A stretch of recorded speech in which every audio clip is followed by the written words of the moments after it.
कंस को पता चलता है कि किसी 5 वर्ष के बालक ने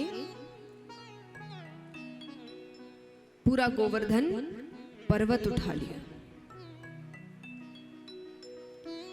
कंस समझ गए कि मेरा काल यही है।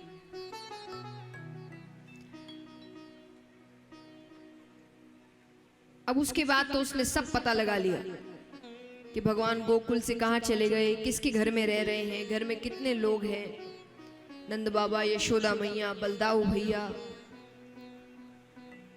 तो यहां पर कंस अपने मंत्री अक्रूर जी से कहते हैं कि मैं एक यज्ञ कर रहा हूं, परिवार के जितने भी लोग हैं सभी का होना जरूरी है।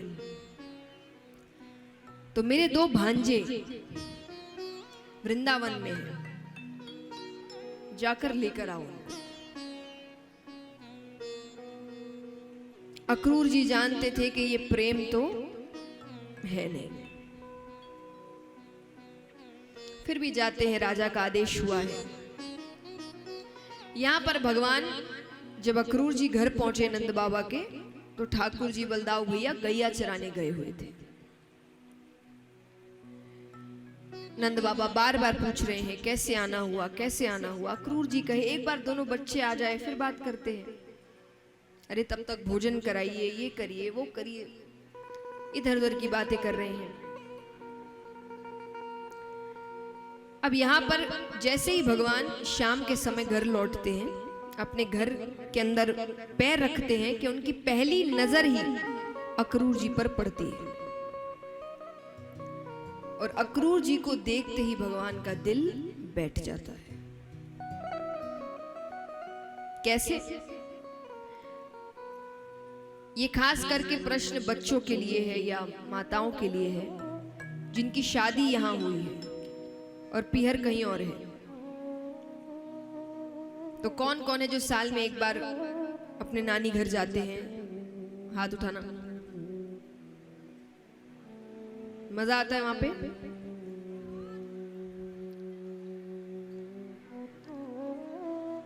तो जैसे जब गर्मी की छुट्टियां लगती है तो सभी जाते हैं नानी घर। जब गर्मी की छुट्टी खत्म हो जाती है और जब वापस आना पड़ता है तब कैसा लगता है? तो ये जो दिल बैठता है ना, ये बच्चा खास करके जानता है। बड़े होने के बाद फिर हमारी 10 चीजें हो जाती है कि हमें भी अपना समय चाहिए, अपना स्पेस चाहिए, ये चाहिए, वो चाहिए। बड़ों के लिए नहीं, बच्चों के लिए जब छोटे होते हैं। तो जब वो नानी घर से आने का समय होता है ना, तब जो दिल बैठता है कि फिर से वही पढ़ाई, वही स्कूल, वही सुबह उठो, वही काम पे लगो। तो वो जो दिल बैठता है, आज भगवान का वही दिल बैठ गया। क्योंकि अब के बाद भगवान ने कभी भी वो आनंद नहीं लिया जो भगवान ब्रज में लेते थे। यानी भगवान अब बच्चे नहीं रहे, क्योंकि मथुरा आने के बाद भगवान पर जिम्मेदारियां पड़ गई थी। गुरुकुल चले गए, गुरुकुल के बाद राजा बन गए, राजा बनने के बाद द्वारका बनी, महाभारत का युद्ध हुआ। तो भगवान के जो बचपन के दिन थे, मौज मस्ती के दिन थे, वो सब आज भगवान को समझ आ गया कि खत्म। अब कर्म भूमि बुला रही है। तो एक बार के लिए भगवान का बड़ा दिल बैठ गया कि सबको छोड़कर, क्योंकि उसके बाद भगवान शायद ही कभी मिले सबसे। अंत में ही मिलते हैं, जब भगवान अपने धाम जा रहे थे तभी सबसे मिलकर गए, वरना बीच में भगवान किसी से नहीं मिलते हैं। अब भगवान अंदर प्रवेश करते हैं। नंद बाबा ने कहा अब तो बच्चे आ गए, अब तो बता दो।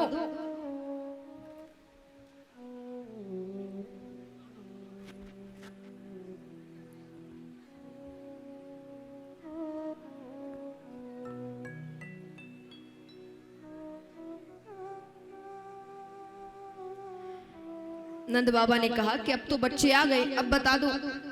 अक्रूर जी कहते हैं कि कंस ने एक यज्ञ रखवाया है और उसमें दोनों बच्चों को निमंत्रण भेजा है। यशोदा मैया कहती है मेरे बच्चे जाकर क्या करेंगे, तो छोटे छोटे हैं, वहां इतने बड़े बड़े राजा, इनका क्या काम। अरे नंद बाबा कहते हैं अरे इसी बहाने घूम आएंगे। जैसे हम किसी अगर गांव में रहते हैं तो शहर घूमना होता है, क्योंकि शहर में सब कुछ उपलब्ध है। तो उस वक्त मथुरा शहर था, क्योंकि मथुरा में राजा रहते हैं, तो राजा के लिए सब कुछ उपलब्ध कराया गया है। वहाँ आए दिन मेले लगते हैं, बड़ी बड़ी दुकानें हैं। तो नंद बाबा कहते हैं कि इसी बहाने मथुरा घूम आएंगे। ठीक है, अब भगवान जाने की तैयारी कर रहे हैं। यशोदा मैया ठाकुर जी के पास आती है कि कन्हैया तू जल्दी लौट आना, तू पास नहीं होता ना मेरे हृदय में बहुत पीड़ा होती है। भगवान कहते हैं मैं जल्दी लौट आऊंगा, चिंता मत कर। आशीर्वाद लेकर भगवान चले गए। कुछ दूर जाते हैं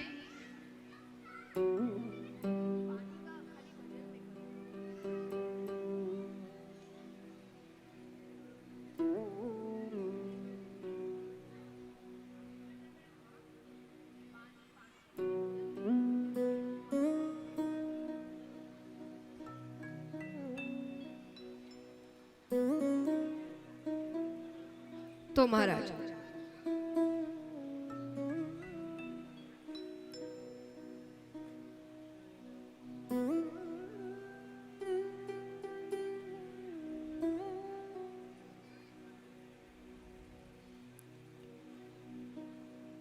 भगवान कुछ दूर ही जाते हैं कि रास्ते में सभी गोपियां लेटी हुई है। गोपियां कहती है अगर कृष्ण को ले जाना है तो रथ हमारे ऊपर से लेकर जाना पड़ेगा, जीते जी तो कृष्ण को ब्रज से नहीं जाने देंगे। भगवान रथ से नीचे उतरते हैं। भगवान कहते देखो तुम अगर कहोगी तो मैं नहीं जाऊंगा, लेकिन अगर मैं नहीं गया तो मुझे बहुत दुख होगा। गोपियां कहती है हम तो चाहते हैं हमारे सारे सुख भी तुम्हें मिल जाए और तुम्हारे सारे दुख हमें मिल जाए। अगर जाने से तुम्हें खुशी मिलेगी तब तो जाओ, पर जल्दी लौट आना, क्योंकि तुम्हारे बिना ब्रज नहीं रहता। भगवान कहते मैं जल्दी लौट आऊंगा। कुछ दूर जाते हैं कि एक गोपी बैठी है निढाल अवस्था में, मानो आज किसी ने उसके प्राण हर लिए। कौन थी वो गोपी? राधा।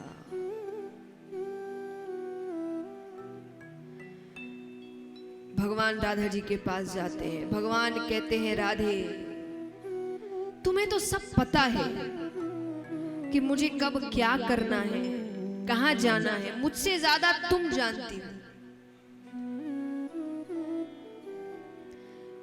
पर तुम भी ऐसे कर रही हो। राधा जी कहती है मैंने आपको रोका नहीं। वो भगवान से नहीं कह रही कि आप मत जाइए, पर आपके जाने से मैं दुखी भी ना हूं, ये तो इंसाफ नहीं है। क्योंकि एक बात बताइए, भगवान ने अवतार कितने कामों के लिए लिया? भगवान ने कृष्ण अवतार लिया, कितने कामों के लिए लिया बताइए?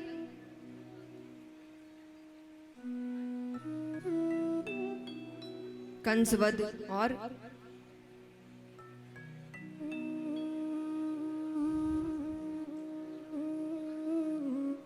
जरासंध वध, महाभारत युद्ध। भगवान ने बहुत सी चीजों के लिए अवतार लिया था। तो राधा जी कहती है कि आपके अवतार लेने के कारण बहुत है। मेरा अवतार लेने का कारण कौन है? सिर्फ तुम। और अगर तुम ही नहीं हो तो मैं किसके लिए रहूं?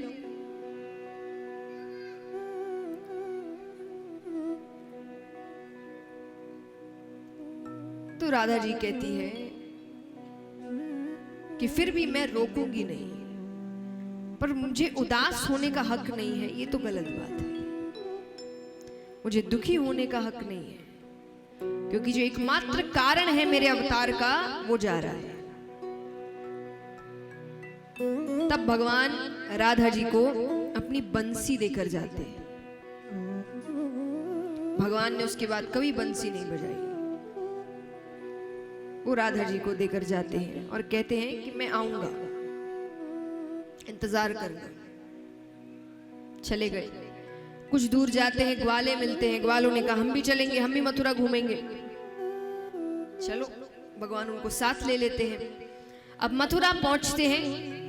राजमहल के अंदर प्रवेश करने से पहले भगवान ने अक्रूर जी से कहा कि हम थोड़ा घूम फिर के आते हैं, आप जाइए तब तक।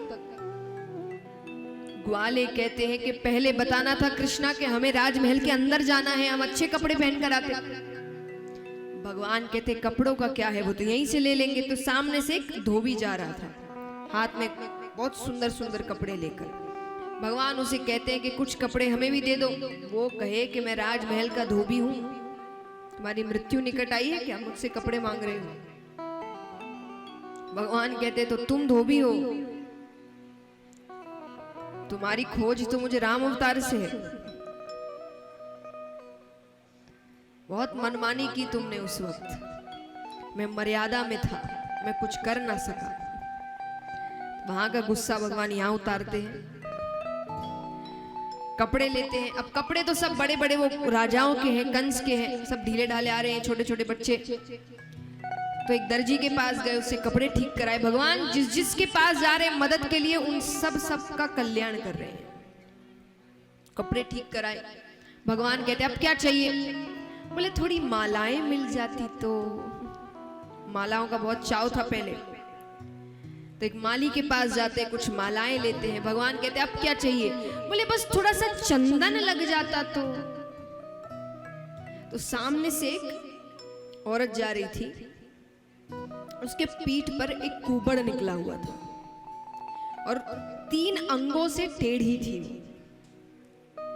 भगवान ने उसको अपने पास बुलाया। उसके हाथ में कटोरी में बहुत सा चंदन था। तो भगवान उसे कहते कि थोड़ा सा चंदन हमें भी दे दो।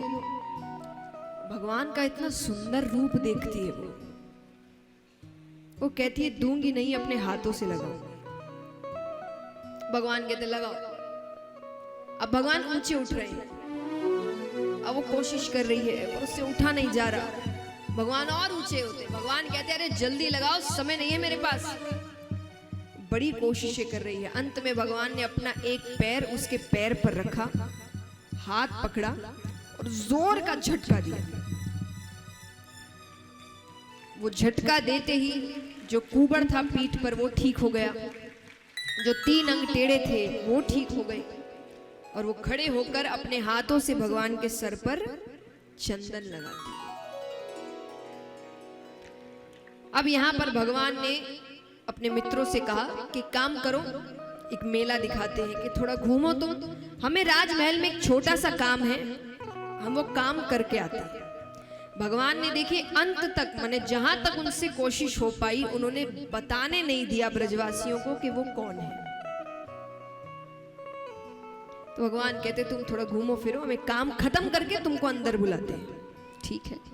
अब यहाँ कृष्ण जी और बलदाऊ भैया राजमहल के द्वार पर पहुंचते हैं। द्वार पर एक धनुष लटका हुआ है, कंस ने लटकाया था, क्योंकि वो धनुष केवल कंस का काल तोड़ सकता है और कोई उसे हिला भी नहीं सकता।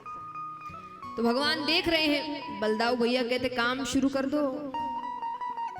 अब वहां सेवक खड़े हैं तो सभी सेवक हंसने लग गए भगवान पे।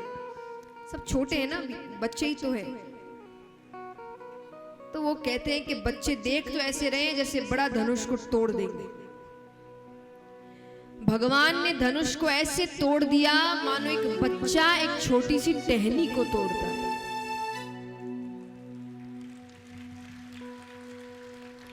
भयानक तेज आवाज होती है धनुष टूटने की। वो आवाज राजमहल के अंदर तक जाती है। कंस तक आवाज पहुंचती है। कंस कहता है कि मेरा काल प्रवेश कर चुका है।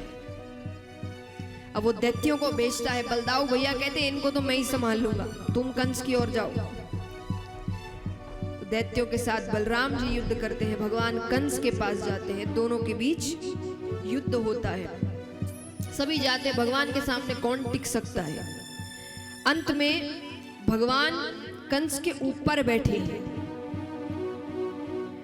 अब कंस के ऊपर बैठकर कंस भगवान से कह रहा है मुझे माफ कर दो, मुझे माफ कर दो। और उस वक्त भगवान को वो दृश्य याद आ रहा है जब कंस ने उनके 6 भाइयों की हत्या करी थी और कितनी क्रूरता से करी थी। तो भगवान अपने हाथों का प्रहार करते हैं कंस की छाती पर और तब तक करते हैं जब तक उसकी मृत्यु नहीं हो गई। भगवान इतने क्रोध में आ जाते हैं और इस प्रकार श्री कृष्ण कंस वध करते हैं।